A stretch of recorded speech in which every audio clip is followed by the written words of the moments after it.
Bonjour à toutes et à tous, ici Vincent Intinamong pour ce Good Morning Market du vendredi 15 juin 2018. On commence comme d'habitude par le rappel légal habituel. XTB France informe les participants que la présentation à venir et les informations qui vont être dispensées ne constituent pas en aucune manière une sollicitation ou incitation à acheter ou vendre des produits financiers.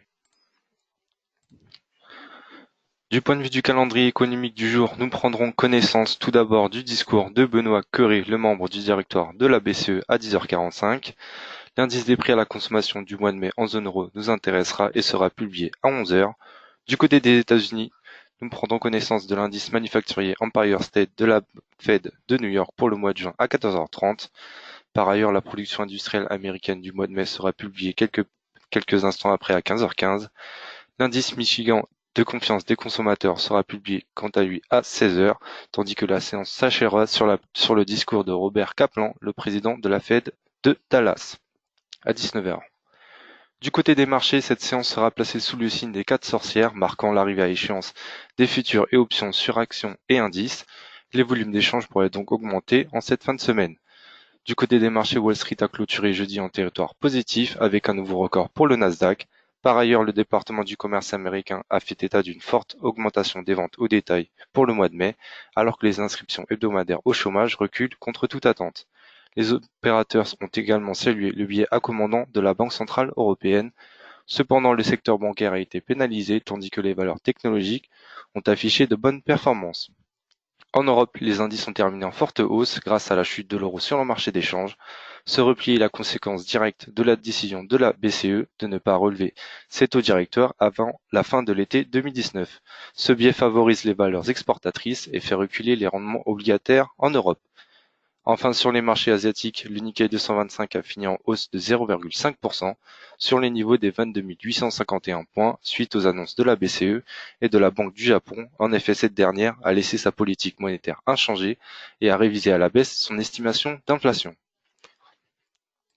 Nous commençons l'analyse par celle de la paire euro-dollar.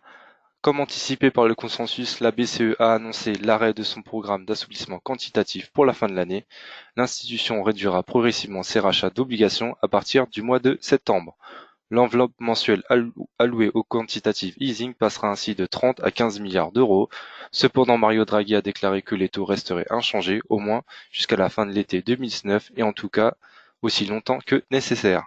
Cette décision a été prise en raison du contexte économique et des tensions commerciales. Ainsi, la BCE a revu à la baisse sa prévision de croissance à 2,1% contre 2,4% auparavant. Dans le même temps, elle a relevé sa projection sur l'inflation de 1,4% à 1,7% en raison de la hausse des cours du pétrole. Pour rappel, la cible d'inflation se situe proche de mais inférieure à 2%. Ces annonces ont provoqué la chute de l'euro sur le marché des changes. D'un point de vue technique, comme vous pouvez le constater, l'actif essaie de revenir sur les niveaux des 1,16$ pour 1 euro. Les prix évoluent au-dessus de la moyenne mobile à 25 périodes, tandis que l'oscillateur du RSI est orienté à la hausse autour de sa zone de neutralité. Nous aurons donc pour l'heure un biais acheteur sur la paire euro-dollar et nous pensons qu'il est susceptible de retrouver le niveau des 1,1638$ pour 1 euro. Concernant le DAX 30, comme évoqué en introduction, les indices européens ont clôturé en forte hausse grâce à la chute de l'euro sur le marché des changes, suite à la décision sur les taux de la BCE. En effet, cette dernière ne relèvera pas ses taux directeurs avant la fin de l'été 2019, alors que le consensus tablait sur une première hausse au printemps ou en juillet 2019. En conséquence, les rendements des obligations européennes ont chuté, à l'image du Bund allemand à 10 ans, qui a perdu 5 points de base à 0,42%. Du côté des valeurs, la baisse de l'euro profite aux valeurs exportatrices, tandis que le secteur bancaire est bien entendu pénalisé. D'un point de vue technique, les cours évoluent au-dessus des deux moyennes mobiles à 25 et 100 périodes. Concernant l'oscillateur du RSI, il est stable proche de sa zone de surachat. Nous aurons donc pour l'heure un biais acheteur sur le DAX 30 et nous pensons que la tendance haussière va se poursuivre. Nous aurons un objectif au niveau des 13 130 points pour le DAX 30. Nous passons maintenant à l'analyse du gold. Nous avons pris connaissance jeudi des bons chiffres des ventes au détail aux États-Unis sur le mois de mai. De plus, sur le marché de l'emploi, les inscriptions au chômage ont reculé.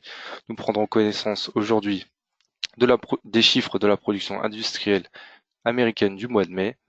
Sur le plan du commerce international, les opérateurs sont dans l'attente de la décision de Donald Trump sur un un éventuel relèvement des droits de douane ciblant 50 milliards de dollars de produits chinois.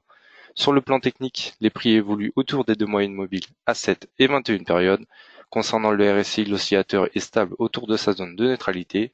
Nous aurons pour le moment une préférence acheteuse sur le gold et nous pensons que les prix sont susceptibles de retrouver le niveau des 1303 dollars pour une once d'or. Nous enchaînons avec l'analyse du contrat WTI. L'actif a terminé en hausse de 0,38% au niveau des 66,89 dollars le baril. Des discussions ont eu lieu entre le ministre saoudien de l'énergie, Khalid Al-Falih, et le ministre de l'énergie russe, Alexandre Novak. Ce dernier a déclaré à propos de l'arrêt progressif de l'accord d'encadrement de la production: nous y sommes globalement favorables, mais nous discuterons des détails avec les ministres de l'OPEP dans une semaine. Ainsi, la production journalière pourrait augmenter d'1 million de barils dès le 1er juillet. Pour rappel, la prochaine réunion de l'OPEP doit se tenir les 22 et 23 juin prochains. Sur un plan technique, les prix évoluent autour des deux moyennes mobiles à 7 et 21 périodes. Concernant le RSI, l'oscillateur est stable dans sa zone de neutralité.